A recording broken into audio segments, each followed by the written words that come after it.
Oh, this is Shahid, by the way. Nice to meet you. Yeah. I'll go look. Oh, right. Chocolate. Are you 30 seconds. It says it's going live. We're just waiting for it to set. Okay. I'm checking right now if it is. That's okay, no worries. Just let me know. Everybody's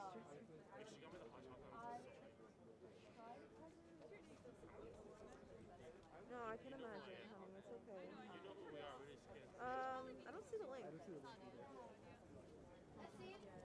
Yeah, what?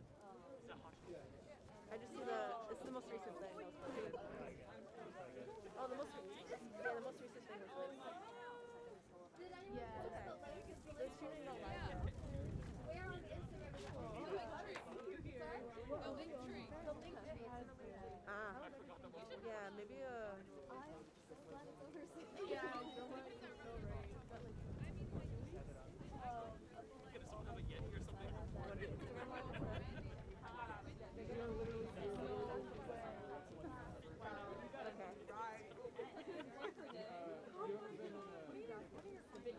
my fine.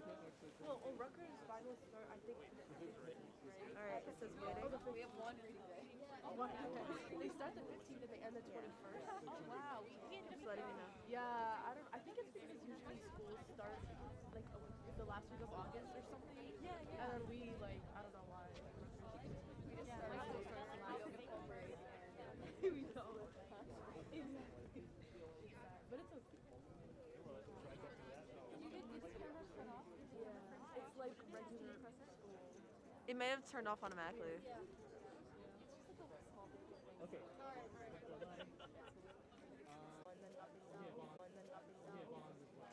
I guess At this point, does someone just have like a webcam that we can set? Oh my god. Are we live? Yes. Good? Let me see. He really wants to. It's okay. Do you see it? Yeah. Just give me a thumbs up. I'm not gonna like. Do you see it? But then her name will show. It's like lagging. That might be a Copy. I'm so sorry, guys. Like, you're fine. I'll apologize. Because it's going at like 5 and 6 megabytes per second that it's taking, so I'm assuming that means it's speed. Oh wait, no.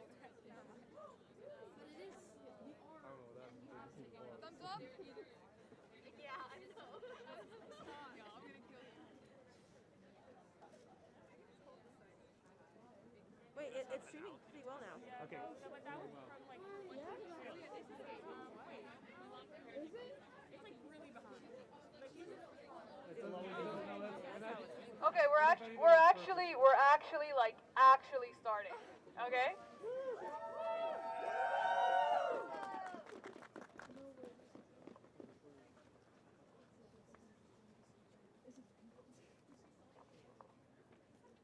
We, the students for justice in Palestine, are the grandchildren of Nakba survivors, the children of Nakba survivors, and remain steadfast as a native people in an ongoing struggle for freedom.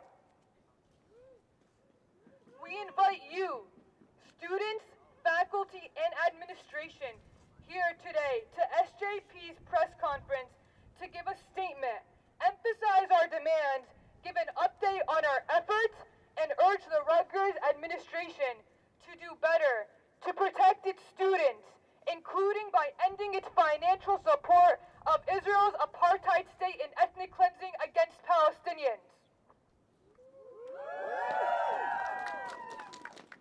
I will begin by sharing my story. I am a Palestinian American student at Rutgers University from Gaza. And as we speak, I am losing family members or loved ones for their only crime, being Palestinian. But this is not my family's first loss in Palestine. My grandfather was a preteen when he survived the Nakba and became a refugee in his own homeland in '48. In 2023, I am watching my family being displaced again. The occupation has stolen many things from me and my family. And as a Gazan, I have had the opportunity to return to Palestine many times. However, because of Israel's deliberate fragmentation of Palestinians from one another enforced by geographic segregation, I have never been to 48, or what is today called Israel. I've never been to the West Bank, and yes, I've never even been to Jerusalem, the holy city which people from across the world visit, but which I cannot reach. Because I am from Gaza, I cannot travel through Ben Gurion Airport. Instead, I take a long journey where I fly to Cairo Airport and have to cross the border. That is, if they even let me to see my family. People simply tell me to get rid of my Gaza Hawiya, or ID card, so I can return to the rest of Palestine. However, holding on to my Palestinian ID card is my form of resistance. Israel's open-air prison is a collective punishment that all Gazans endure. As a result, my family and I have been living in exile. Until today, settlers have been living in my grandfather's home in 48 since 48. Since October 7th, I have not felt safe on campus. When I wear my kufiya, I feel as if I'm taking on a big risk. The risk of being racialized as a fanatic terrorist. The media and government have constructed my people. And tragically, just this week, my fears were manifested when 3 Palestinian American students at Brown, Harvard, and Trinity College were shot for wearing their kufiyas. How am I supposed to know if I am next? The Rutgers administration has not only failed to protect me adequately, but has not even paid lip service in saying what it wants to. I have a message to the Rutgers orgs, the Daily Targum, and all other press news outlets.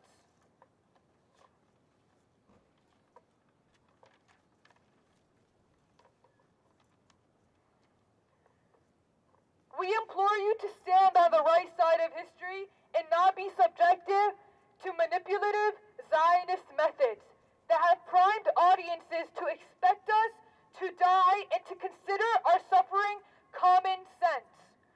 Stop using the term Israel-Hamas war to describe what is going on in Gaza.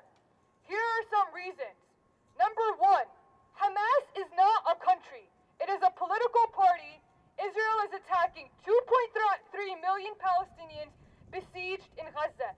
It is Gaza being attacked. Number 2, Gaza is not a country.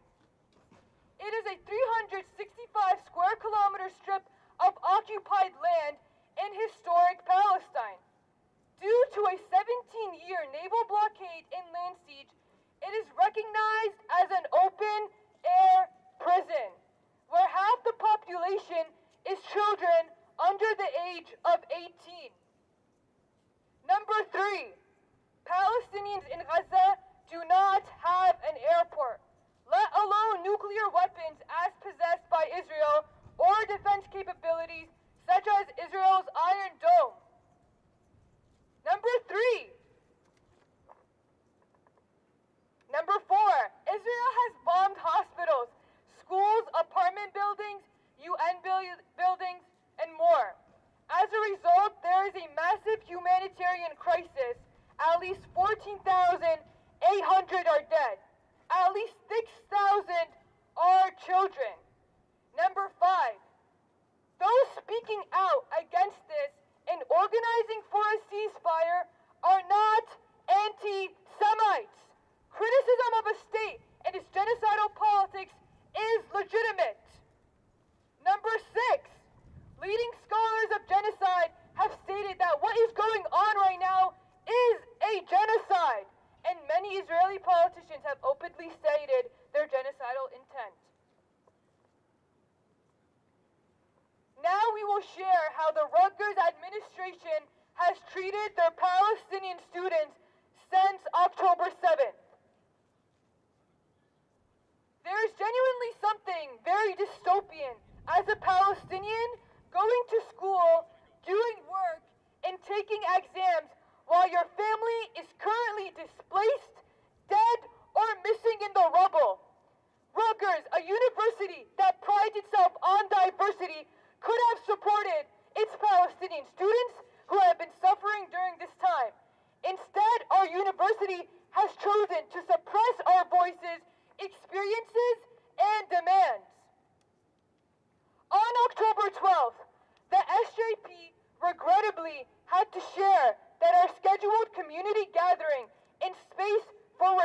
session will be moved from an in-person to an online platform due to the Rutgers administration's reckless actions. Shame! 2 hours before a scheduled protest, vandalism appeared at Broward Commons and permanent ink. It said, and I quote, "Hamas equals terrorism. Hamas decapitated 40 babies. Don't believe it? Google has videos and President Biden confirmed it." End quote. Shame! Now you may ask, what gave the Zionists on this campus the confidence to reassert the Islamophobic stereotype that we Arab students are in support of terrorism? In a statement released the day before, University President Holloway voiced an overt pro-Israeli political stance in support of the Zionist state and endangered Palestinian students by closing off the road where the event was going to take place, forcing mass police presence on us, which included campus police, city police, and state police, and allowing a campus-wide alert that named our event as a rally, protest, all of which unnecessarily exposed our event to antagonistic parties on a national scale. Shame! And Holloway's view section to grieve and heal, but Palestinians are not. On October 19th, flying across from the SJP protest, the caption was, "Strapped, armed, locked, and loaded." Shame! On October 25th, SJP held a national student walkout, drove onto the grass on Voorhees Mall, next to the sidewalk where we chalked, and washed off all of the chalk. Shame!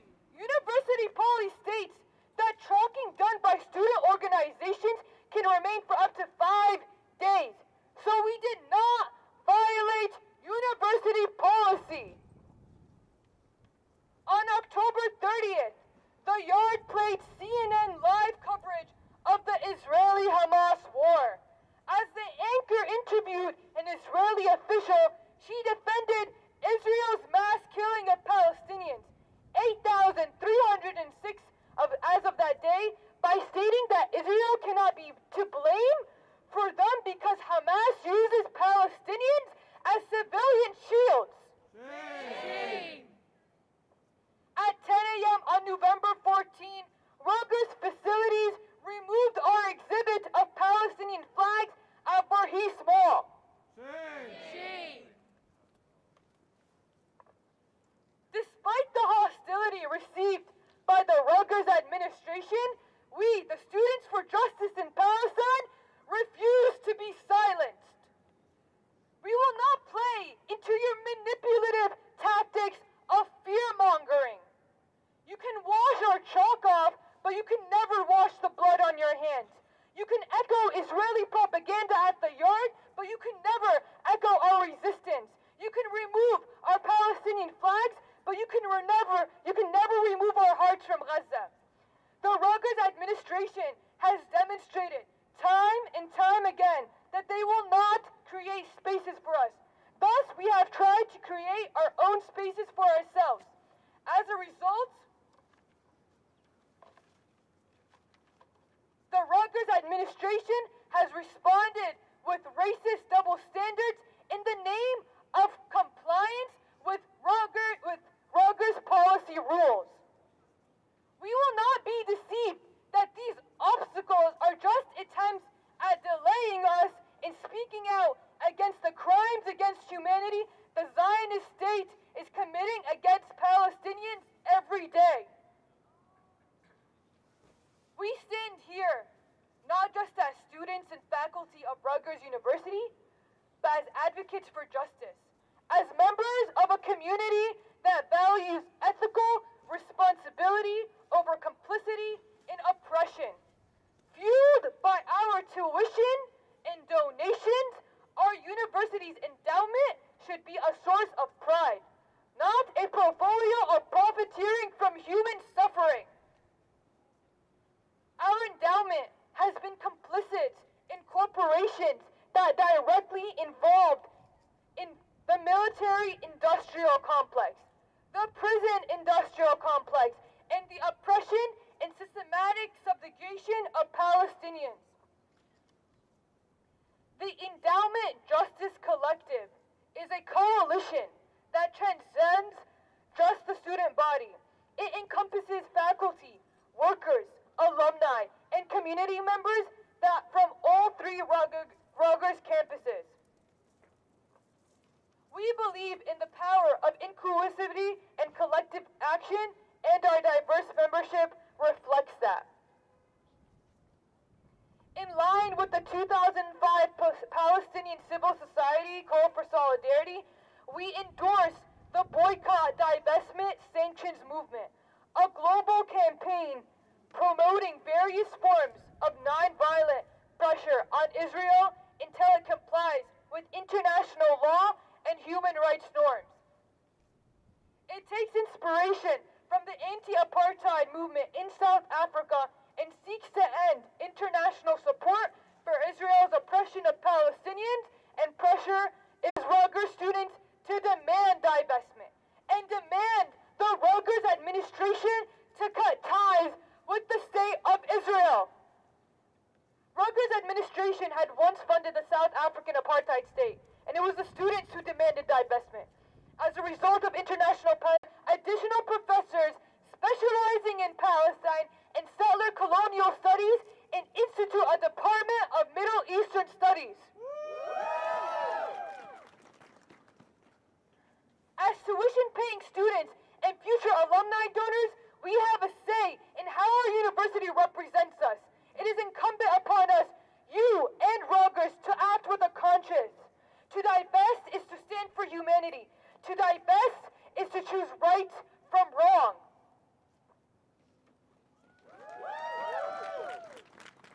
To the Rutgers administration.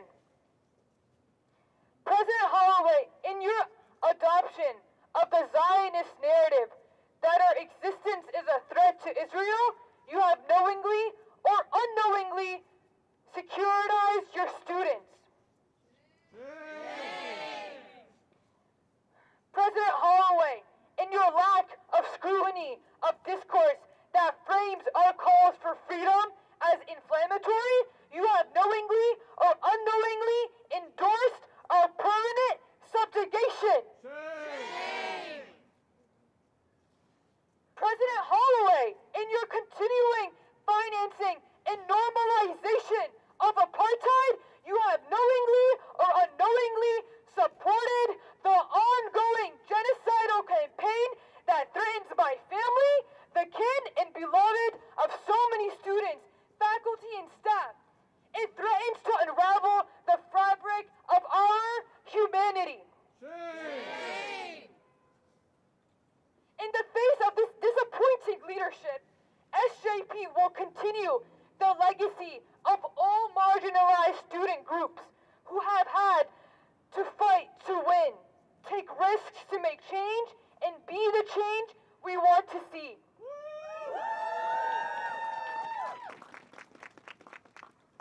May we endure this long temporary pain for a lifetime of liberation. May we remove the walls and barricades in Palestine. May we see liberation within our lifetime. We, the students for justice in Palestine, demand equal spaces for us to stay. Long live the revolution, long live the Intifada, and long live Palestine.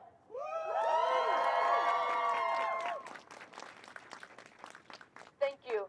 Right now, we're going to have a representative from PCRF to speak, and then we're going to have our WJMS speak on their testimony of the harassment they have received at Rutgers University. And then we'll go on to questions.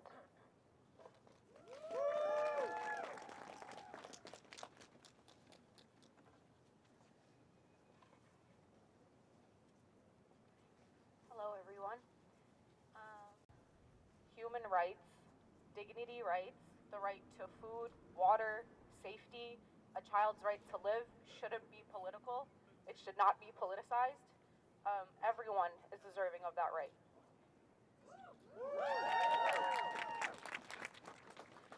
This statement is in regard to a number of antagonistic, offensive, and disturbing behaviors witnessed by myself, Melike Sarpash, one of the co-presidents of PCRF at Rutgers University, and several of our attendees at our fundraising bake sale for the children of Gaza on campus on October 11th, 2023. I would like to preface that the Palestine Children's Relief Fund function was to serve this purpose, and these ensuing provocations can only be viewed as prejudicial and damaging. On October 11th, we witnessed an individual in what could only be described as a demeaning and humiliating act come to our stand and spit at us. Not once, but twice. In the second incident, this unashamed individual filled the entirety of his mouth up with water from a bottle and spit it in a wider and more aggressive manner, making himself and his actions unavoidably known to all of us who were there and in our vicinity, bystanders and attendees alike. Another incident included an individual who approached our table with others, seemingly waiting for him to buy something, and go through the motions of purchasing an item from our bake sale, taking the money out of his pocket, inquiring about what our club stands for, feigning interest and concern for our cause, and going as far as to inquire about our missions involving pediatric cancer and child amputees, only to then step back, retract the money that he was offering for the bake sale item, and claim, never mind, this money is for Israel, referring to the money he was donating. I would like to make it clear that our bake sale was distinctly and visibly for PCRF. We have a banner, it is very high and it's very large, and it stands behind all of our events, and it clearly states Palestine Children's Relief Fund in both English and in Arabic. We were handing out wristbands and stickers with our club logo on it. PCRF and Palestine Children's Relief Fund, both were written on these. Several of our attendees had Palestinian flags, memorabilia, and traditional wares on them.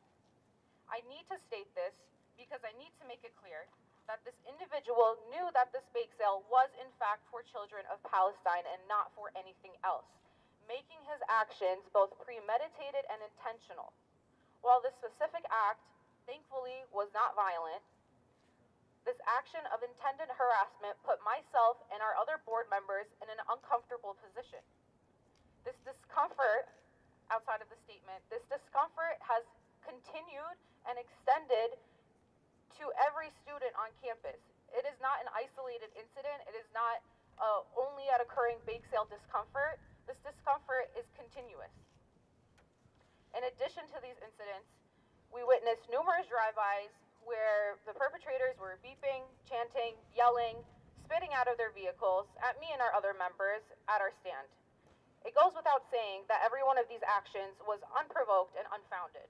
These acts were very clearly discriminatory and hurtful in their nature, and we have seen an uprise of such acts on campus towards not only Palestinians, but anyone on campus who speaks up against injustice towards any innocent life, even children. We condemn these acts and stand with the children of Gaza, Palestine, and hope that our school administration, our governments, and our communities will too. Thank you.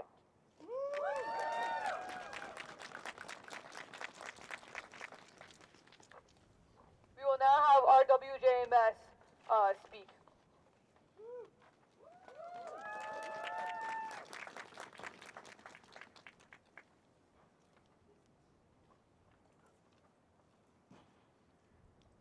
Dear Rutgers community, President Holloway, and Dean Murtha, I am a medical student, and I am speaking on behalf of over 100 deeply concerned medical students at Robert Wood Johnson Medical School who are appalled at the genocide taking place against Palestinians at this moment, as well as the deafening silence from our institution.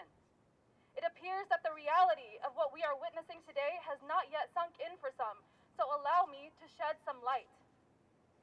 As of today, according to Euro-Mediterranean Human Rights Observatory, over 20,000 Palestinians have been killed by Israeli forces, over 8,000 of whom are children. In fact, the most common age of a Palestinian killed in Gaza is a 5-year-old child. There are countless thousands more trapped under rubble, injured and starved, succumbing to infection and illness daily. We are talking about orphan children, dubbed by healthcare workers as WCNSF, Wounded Child No Surviving Family, We are talking about parents who have lost all of their precious children. We are talking about more than 100 entire families that have been completely wiped from Gaza's civil registry. We are talking about people who for years under Israeli occupation experienced what doctors call chronic traumatic stress syndrome, because there is no post to a trauma that never ends.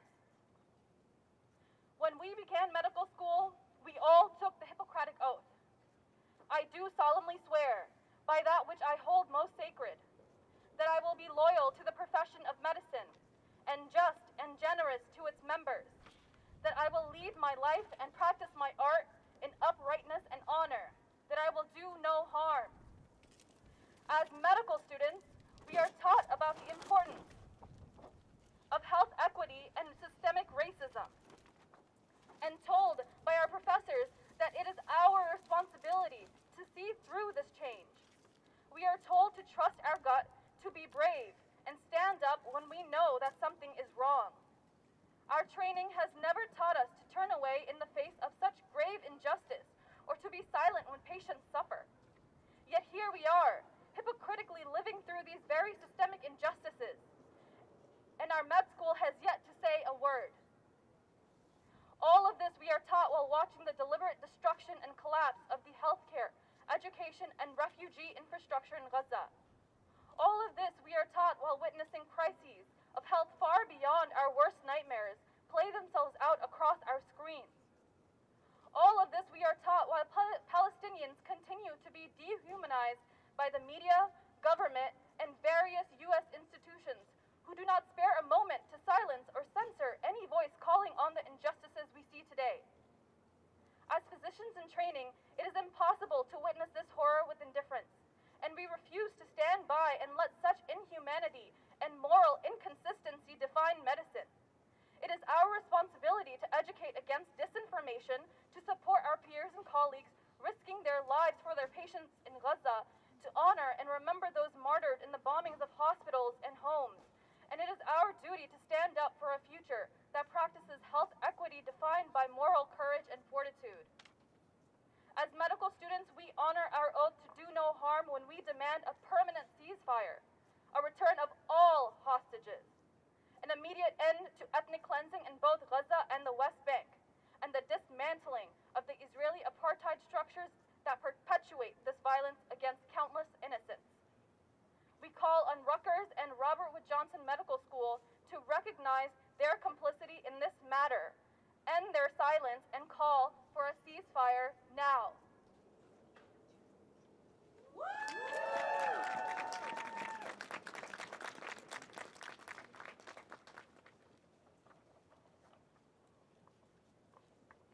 I'll be taking any few questions, and then we'll go to the protest. Hi, my name is Alex. I work for French Training Institute. Thank you for organizing this. Thank you for coming. I'm just curious how the administration and the school leadership reacts when you raise those concerns about safety with them. What is your interaction with that? So our reaction with when we do bring it up to university is that the university has rules, and everything that they're doing is compliance with like university policies. And as I mentioned in just before, we recognize these as double standards, racist double standards, because yes, the university does have rules, but when do they really actually enforce them? Why is it only enforced and immediately enforced when it's SJP? Is it because we're Arab? Is it because there are Muslim students? Is it because we're Palestinian? Is it because we're controversial? Is my identity controversial to university? That's basically what they're saying. People are dying, and they need to realize that. Can I disconnect it or no? Yeah? Another question? Okay, disconnect.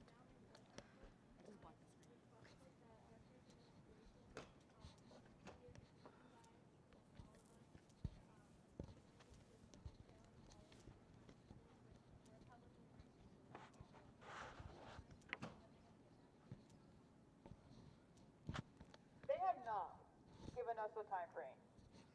As of what I know, right now, for the Endowment Justice Collective, it's a long campaign that has been going on since 2019 or 2018.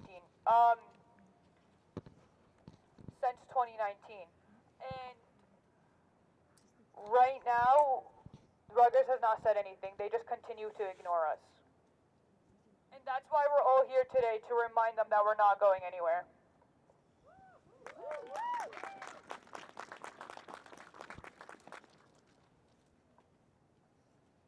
Another question? Yeah. Yeah, could you please shed some light on the companies that Rutgers invests that do business with the apartheid state of Israel, as well as the collaboration with Tel Aviv University that they want to follow through with? So the question was, what are the institutions or like the places that Rutgers has connections with and part of the endowment fund? So the reason why we do highlight Tel Aviv University is because they are the recent one, but not just like recent, but TAU specifically is very, very complicit in apartheid because they actually hold corpses of Palestinian corpses of Palestinian martyrs and refuse to return them to Palestinian families. A good example is Professor Erekat's brother, or her cousin, Professor Erekat's cousin, is one of many Palestinian corpses that is in the hands of Tel Aviv University, one of many Israeli institutions that are complicit in apartheid. And the whole point of this is that we do not want to normalize relationships with Israeli institutions, because that is normalization of the occupation, normalization of apartheid, and it is part of the boycott, divestment, sanctions movement to cut ties with all Israeli university institutions. And it's part of the Helix Innovation Hub.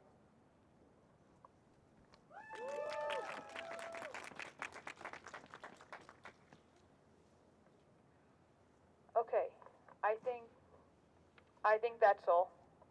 Okay, thank you guys.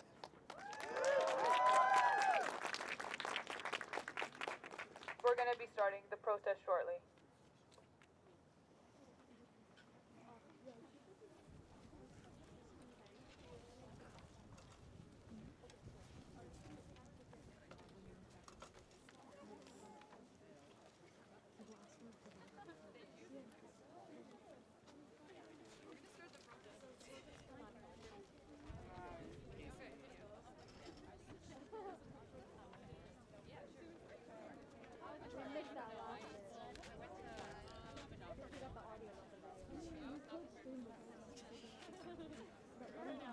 They don't want, do they want it? Yeah, mine's laptop. So it's not, it wasn't.